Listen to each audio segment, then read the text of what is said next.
will conclude by sharing the 4 examples of haste which our religion considers blameworthy. The first of them, rushing in your salah. Bowing and prostrating as though we were, sometimes I'm sorry to say, roosters picking something from the ground, up, down, like it's some sort of gymnastics exercise. Why are you rushing, my brother? What is the hurry, my sister? Is there something more important than Allah Almighty that you're planning to engage in after you finish your salah? Is it not the fact that anything that you aspire to do that is causing you to rush your prayer is in the hands of the one whom you are now bowing and prostrating to? So what is the rush to end that contact?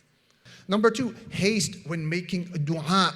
Ya Rabbi, give me such and such, and you wait a day, a week, a month. The opposite is happening perhaps in your life. Say, I don't understand this industry of dua. And so you give up.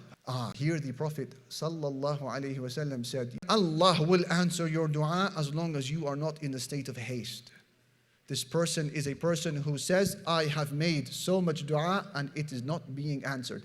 That mentality or that statement is one of the causes for dua to be cut off between you and Allah Almighty. The third example of istijal, haste, that Allah Almighty hates from us is to rush to make a source of income by knocking on the doors of haram. And this get rich quick culture, it doesn't help. Shaitan convinces this weak and hasty human being that this is going to be the quickest way for you to climb the pyramid of wealth. The fourth and final example of haste that the religion despises, and that is, and I hope you will see the relevance between this and what we are experiencing there in Gaza today, hurrying for Allah Almighty to change the situation of the ummah.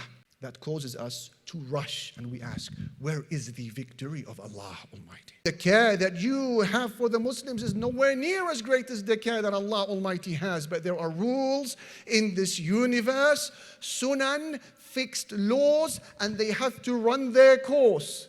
And when an ummah is trying to hurry a victory that they are yet to be ready for, then the outcome will be more difficult than it was before. And finally, I say, just because we say we are not to rush a victory that we are not yet due does not mean that this is an excuse or a green light for us to become passive and say, all right, it's not due, so let's just wait and sit back and relax. No, this is an invitation to respond to the call and push yourself to the maximum and beyond. But whilst doing so, to realize that the reward is not connected to the out, it's connected to the process. We ask Allah Almighty to honor every one of us to be part of that process.